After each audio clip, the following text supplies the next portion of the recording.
আজকে দেখাবো সাদামাটা চই পিঠাকে কিভাবে অনেক মজাদার তৈরি করা যায়। সাদা পিঠাও অনেক মজা, কিন্তু এভাবে যদি ভেজে খান তবে এটির স্বাদও আপনি কখনো ভুলতে পারবেন না। তাই চলুন এই সহজ রেসিপিটি শেয়ার করা যাক। প্রথমেই কড়াইয়ে তেল গরম করে নিচ্ছি। একটু নাড়ি চাড়িয়ে তেলটা সবটা কড়াইয়ের গায়ে লাগিয়ে দিচ্ছি, যেন কোনোভাবেই কোনো কিছু লেগে না যায়। তেল গরম হয়ে আসলে দিয়ে দিচ্ছি কুচি করে রাখা পেঁয়াজ এবং মরিচ। এটিকে অল্প একটু সময়ের জন্য ভেজে নিতে হবে। পেঁয়াজ মরিচ ভাজা হয়ে গেলে এই পর্যায়ে দিয়ে দিব পরিমাণ মতন লবণ। এখানে প্রায় হাফ চামচের মতন লবণ ব্যবহার করছি।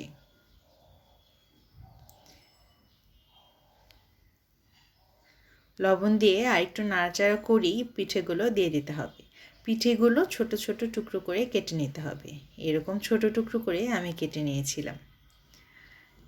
এবারে সবগুলো পিঠে দিয়ে দিচ্ছি কড়াইয়ে। এই পিঠেটি কিন্তু আপনারা অনেক দিন ধরে সংরক্ষণ করে খেতে পারেন।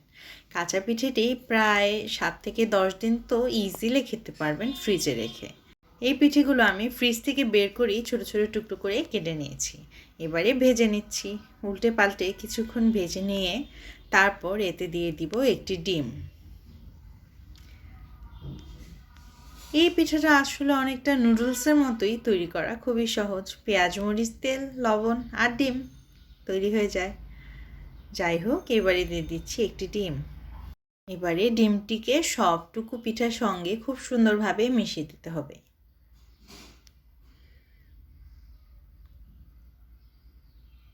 ভালোভাবে ডিমটা দিয়ে পিঠাগুলো মিশে যাওয়ার পর এটিকে আরও 3 থেকে 4 মিনিট ভেজে নিতে হবে।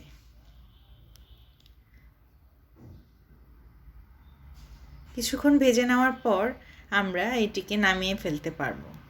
এই তো আমার পিঠা একেবারে তৈরি। যখন দেখবেন কিছুটা রং পরিবর্তন হয়ে এসেছে তখনই বুঝবেন এটি একেবারে তৈরি। এটি খেতে খুবই ভালো হয়। কেউ যদি এখনও ট্রাই করে না থাকেন তাহলে কিন্তু অবশ্যই ট্রাই করে দেখবেন।